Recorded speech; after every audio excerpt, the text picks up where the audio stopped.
કલ્પના કરો, અમેરિકાનો એક લાંબો સુમસામ હાઈવે, આજુબાજુ બરફની ચાદર પથરાયેલી છે અને એ થીજાવી દેતી ઠંડીમાં કેટલાક બૌદ્ધ સાધુઓનું જૂથ મૌન રહીને ચાલી રહ્યું છે. એમાંના કેટલાક તો ખુલ્લા પગે. આ કોઈ સામાન્ય યાત્રા નથી. ના, સામાન્ય તો બિલકુલ નહીં. હકીકતમાં એ શારીરિક સહનશક્તિ અને આધ્યાત્મિક સંકલ્પની એક એવી કસોટી હતી જેની આજે આપણે એ જ અસાધારણ યાત્રાનું વિશ્લેષણ કરવાના છીએ. બૌદ્ધ સાધુઓના એક જૂથે ટેક્સાસથી વોશિંગ્ટન ડીસી સુધી 2000 માઇલથી પણ વધુ લાંબી શાંતિ માટેની પદયાત્રા કરી. આને સમજવા માટે આપણી પાસે બીબીસી, કેરા ન્યૂઝ અને ધ ગાર્ડિયનના વિસ્તૃત અહેવાલો છે. આપણી ચર્ચાનો હેતુ એ સમજવાનો છે કે આટલા કઠોર પ્રયાસ પાછળનો તર્ક શું હતો અને શું ખરેખર ચાલવાથી કોઈ બદલાવ લાવી શકાય છે. ચાલો આખી વાતને વિગતવાર સમજીએ. તો ચાલો શરૂઆતથી શરૂ કરીએ. આ યાત્રા 26 ઓક્ટોબર 2025ના રોજ, જગ્યા હતી ફોર્ટ વર્થ, ટેક્સાસ. ત્યાંના હુઓંગ ડાઓ વિપસ્સના ભાવના સેન્ટરથી આ શરૂ થઈ. અને આ કોઈ નાનું જૂથ નહોતું. વિશ્વભરના થરવાડા બૌદ્ધ મઠોના 19 સાધુઓ આ યાત્રામાં જોડાયા હતા. હા, અને અહીં થરવાડા શબ્દ મહત્વનો છે. જેમને ખ્યાલ ન હોય, થરવાડા એ બૌદ્ધ ધર્મની સૌથી જૂની અને કહી શકાય કે પરંપરાગત શાખાઓમાંની એક છે. એ લોકો શિસ્ત, મૌન અને ધ્યાન પર ખૂબ જ ભાર મૂકે છે. આ સંદર્ભ એમ કે આખી યાત્રાની કઠોરતાને સમજવા માટે અત્યંત જરૂરી છે.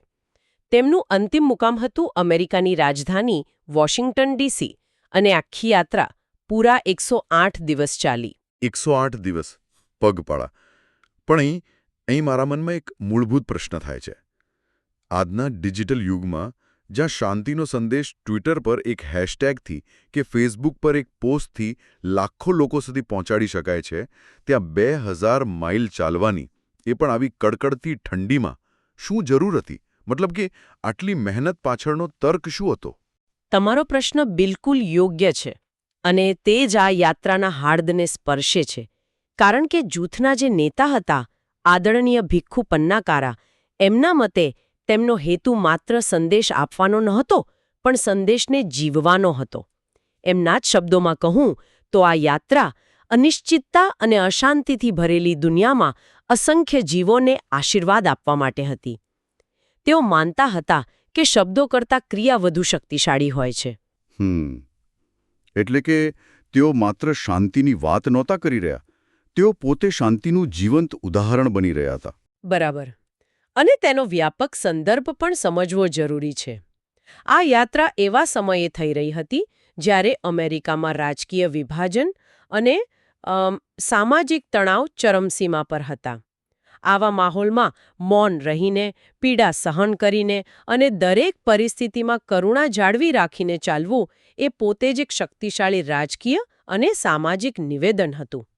આ ઉપરાંત તેમનો એક નક્કર ઉદ્દેશ્ય પણ હતો. વોશિંગ્ટન ડીસી પહોંચીને અમેરિકી કોંગ્રેસને બુદ્ધના જન્મદિવસ, વેસક ને રાષ્ટ્રીય રજા તરીકે માન્યતા આપવા માટે અપીલ કરવી. ઓહ, તો એક વ્યાવહારિક ધ્યેય પણ જોડાયેલો હતો. હા, આધ્યાત્મિક હેતુની સાથે એક વ્યાવહારિક ધ્યેય પણ હતો. અને આ ધ્યેય સુધી પહોંચવાનો માર્ગ અત્યંત કઠિન હતો. અહીંથી વાત ખરેખર ઊંડી બને છે.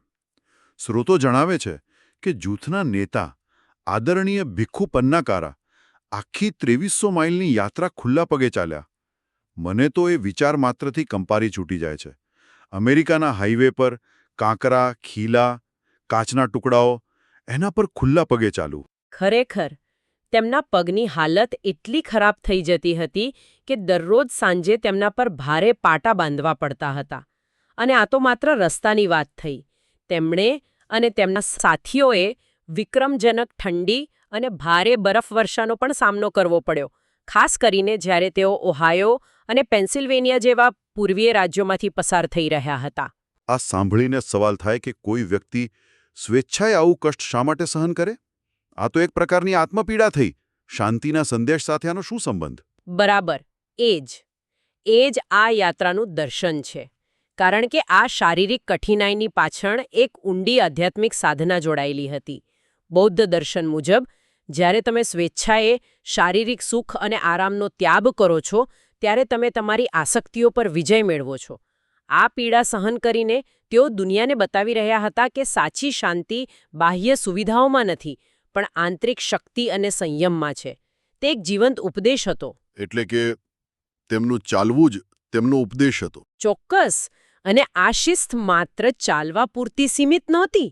જૂથના 2 સાધુઓ ધુતાંગ નામની એક અત્યંત કઠોર પ્રથાનું પાલન કરી રહ્યા હતા, જેનો અર્થ એ છે કે તેઓ આખી 108 દિવસની યાત્રા દરમિયાન ક્યારેય સૂવા માટે આડા પડ્યા નહીં. એક મિનિટ, શું કહ્યું તમે?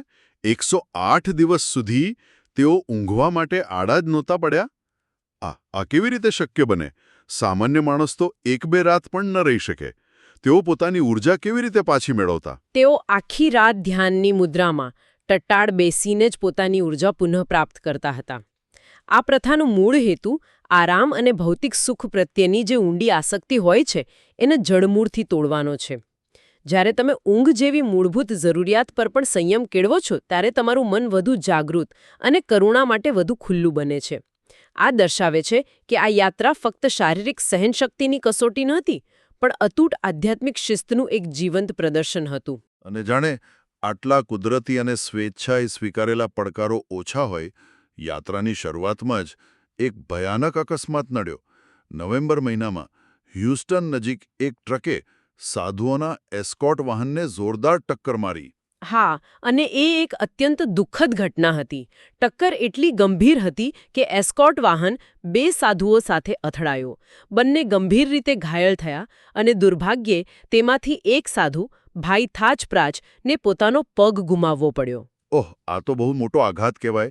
જે જૂથ શાંતિ અને ઉપચારનો સંદેશ લઈને નીકળ્યું હોય, તેની સાથે જ આવી હિંસક ઘટના બને, એનાથી તેમના મનોબળ પર શું અસર થઈ હશે? શું તેમણે યાત્રા રોકી દેવાનો વિચાર કર્યો? સ્રોતો મુજબ આ ઘટનાએ તેમને હચમચાવી દીધા, પણ એમના સંકલ્પને વધુ મજબૂત બનાવ્યો. તેમણે આ દુર્ઘટનાને પણ પોતાની યાત્રાના એક ભાગ તરીકે સ્વીકારી. તેમના માટે આ એક કસોટી હતી કે શું તેઓ અણધારી પીડા અને નુકસાનના સમયે પણ કરુણા અને ક્ષમાનો માર્ગ જાળવી રાખી શકે છે.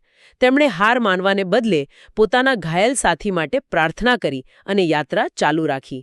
આ ઘટનાએ યાત્રાની ગંભીરતા અને જોખમોને વધુ ઉજાગર કર્યા. આટલા ગંભીર પડકારો અને દુર્ઘટના વચ્ચે યાત્રામાં એક અણધાર્યો સ્ટાર પણ હતો, જેણે બધાનું ધ્યાન ખેંચ્યું અને વાતાવરણમાં થોડી હળવાશ લાવી. અલોકા નામનો એક શ્વાન. હા, અને કહી શકાય કે આખી યાત્રાનો ચીફ મોરલ ઓફિસર હતો. એની પોતાની ફેન ફોલોઈંગ હતી. અલોકા એક સંસ્કૃત શબ્દ છે, જેનો અર્થ થાય છે દિવ્ય પ્રકાશ. અને તે ખરેખર બધા માટે પ્રકાશ બનીને રહ્યો. આદરણીય પન્નાકારાએ 2022માં ભારતમાં એક યાત્રા દરમિયાન અલોકાને બચાવ્યો હતો, અને ત્યારથી તે તેમની સાથે જ રહે છે. આ અમેરિકન યાત્રામાં તે પણ તેમની સાથે જોડાયો, પણ લાગે છે કે યાત્રા તેના માટે પણ સરળ નહોતી. બિલકુલ. રસ્તામાં અલોકાને પણ પગમાં એક જૂની ઈજા ફરી ઉભરી આવી, જેના કારણે તેને સર્જરી કરાવવી પડી. લોકોએ તેના ઓપરેશન માટે દાન પણ આપ્યું. પણ સારી વાત એ છે કે તે ઝડપથી સ્વસ્થ થઈને ફરી પાછો જૂથ સાથે જોડાઈ ગયો. તે જાણે કે જૂથની સ્થિતિસ્થાપકતાનું પ્રતીક બની ગયો હતો. અને અલોકાની આ લોકપ્રિયતા એ વ્યાપક જનપ્રતિસાદનું સૂચક છે. આખી યાત્રા સોશિયલ મીડિયા પર વાયરલ થઈ ગઈ. આંકડા ખરેખર ચોંકાવનારા છે. ચોક્કસ. તેમના walk for peace Facebook page પર 2.6 મિલિયનથી વધુ ફોલોઅર્સ છે. ટિકટોક પર 1.2 મિલિયનથી વધુ, અને ખુદ અલોકાના પોતાના ફેસબુક પેજ પર લગભગ 9.5 લાખ ફોલોઅર્સ છે. આ આંકડા દર્શાવે છે કે આ માત્ર થોડાક લોકોની યાત્રા નહોતી રહી, તે લાખો લોકો માટે એક પ્રેરણા બની ગઈ હતી. પણ શું આ ઓનલાઈન લોકપ્રિયતા વાસ્તવિક દુનિયામાં પણ દેખાઈ રહી હતી? લોકો તેમને રસ્તા પર કેવી રીતે મળી રહ્યા હતા? હા, અને એ જ આ યાત્રાની સૌથી સુંદર વાત હતી. લોકો રસ્તાની બાજુમાં કલાકો સુધી ઠંડીમાં ઊભા રહીને સાધુઓની રાહ જોતા. તેઓ તેમને ફૂલો, ફળો અને પાણી જેવી ભેટ આપતા. બદલામાં સાધુઓ તેમના હાથ પર આશીર્વાદ રૂપે એક દોરો બાંધતા. આ કોઈ ધાર્મિક વિધિ નહોતી, પણ માનવતા અને સ્નેહનું એક આદાન પ્રદાન હતું. આ ખૂબ જ રસપ્રદ છે. એનો અર્થ એ કે લોકો માત્ર દૂરથી જોઈ નહોતા રહ્યા, તેઓ સક્રિય રીતે આ યાત્રાનો હિસ્સો બની રહ્યા હતા. બરાબર. અને આ સમર્થન કોઈ એક સમુદાય પૂરતું સીમિત નહોતું, વોશિંગ્ટનના એપિસ્કોપલ બિશપ મેરિયન બડે જેવી ખ્રિસ્તી ધાર્મિક હસ્તીઓએ પણ આ શાંત સાક્ષીની જાહેરમાં પ્રશંસા કરી. તેમણે કહ્યું કે તેમની લાંબી યાત્રા અને સૌમ્ય સાક્ષી આપણને બધાને કરુણા પ્રત્યેની આપણી પ્રતિબદ્ધતાને વધુ ઊંડી બનાવવા માટે આમંત્રે છે. આ દર્શાવે છે કે આ યાત્રાએ ધર્મ અને સમુદાયની સીમાઓને ઓળંગી દીધી હતી. એ એક માનવીય ઘટના બની ગઈ હતી. હા, જે શાંતિ અને કરુણાના સાર્વત્રિક સંદેશ પર કેન્દ્રિત હતી. અને અંતે 108 દિવસના અથાગ પરિશ્રમ પછી એ દિવસ આવ્યો જ્યારે તેઓ પોતાના મુકામ પર પહોંચ્યા. 10 ફેબ્રુઆરી 2026ના રોજ યાત્રાના 108મા દિવસે સાધુઓ વોશિંગ્ટન ડીસી પહોંચ્યા. અને આ 108નો અંક એ માત્ર એક સંખ્યા નથી, તેનું ખૂબ જ ઊંડું આધ્યાત્મિક મહત્વ છે. બૌદ્ધ ધર્મ અને બીજા ભારતીય ધર્મોમાં 108ના અંકને આધ્યાત્મિક પૂર્ણતાનું પ્રતીક માનવામાં આવે છે. આપણી જપમાળામાં પણ 108 મણકા હોય છે. એવી માન્યતા છે કે મનુષ્યના મનમાં 108 પ્રકારની તૃષ્ણાઓ કે વિક્ષેપો હોય છે અને આ દરેક પર વિજય મેળવવો એ પૂર્ણતા તરફની યાત્રા છે. એટલે 108 દિવસે યાત્રા પૂરી કરવી એ માત્ર સંયોગ નહોતો, એ એક સુચિંતિત આધ્યાત્મિક નિવેદન હતું. ડીસીમાં પહોંચ્યા પછી તેમનો કાર્યક્રમ શું હતો? તેઓ સીધા વોશિંગ્ટન નેશનલ કેથેડ્રલમાં ગયા, જ્યાં તેઓ એક આંતરધર્મીય સેવામાં જોડાયા. તે પછી લિંકન મેમોરિયલ અને પીસ મોન્યુમેન્ટની મુલાકાત લેવાની પણ તેમની યોજના હતી. અહીં યાત્રાના સમાપનનું પ્રતિકાત્મક મહત્વ ઘણું મોટું છે. વિચારો તો ખરા, એક બૌદ્ધ સાધુઓનું જૂથ જે ટેક્સાસથી પગપાળા આવ્યું છે, તેમનું સ્વાગત અમેરિકાના સૌથી પ્રતિષ્ઠિત ખ્રિસ્તી દેવળોમાંના એકમાં થાય છે. આ ઘટના પોતે જ તેમના સંદેશની જીત છે. તેમણે જે એકતા અને કરુણાનો સંદેશ આપ્યો તેને અહીં વ્યાપક સ્વીકૃતિ મળી. ચોક્કસ. તે એક શક્તિશાળી નિવેદન હતું કે અલગ અલગ માન્યતાઓ ધરાવતા લોકો પણ શાંતિ અને માનવતાના સામાન્ય હેતુ માટે એકસાથે આવી શકે છે. તેમની યાત્રા ભલે વોશિંગ્ટનમાં પૂરી થઈ, પણ તેમનો સંદેશ ત્યાંથી વધુ ફેલાયો. અને હવે તેમની ઘર વાપસીની વાત. મહિનાઓ સુધી પગપાળા 2300 માઇલ ચાલ્યા પછી તેઓ બસ દ્વારા ફોર્ટ વર્થ પાછા ફરી રહ્યા છે. જે સફર પૂરી કરવામાં 108 દિવસ લાગ્યા તે હવે થોડાક જ કલાકોમાં પૂરી થશે. આ પણ એક રસપ્રદ વિરોધાભાસ છે, ખરું ને? જે આધુનિક જીવનની ગતિ અને આ યાત્રાની ધીમી ગતિ વચ્ચેનો તફાવત દર્શાવે છે. તેમનું આગમન 14 ફેબ્રુઆરી એટલે કે વેલેન્ટાઇન ડેના રોજ સવારે 8 વાગે થશે. અને ત્યાં પણ તેમની યાત્રા તરત પૂરી નહીં થાય. તેઓ બસમાંથી ઉતરીને ડાઉનટાઉનથી તેમના મંદિર સુધી લગભગ 6 માઇલની અંતિમ હોમકમિંગ પદયાત્રા કરશે. જ્યાંથી શરૂઆત કરી હતી ત્યાં જ અંત.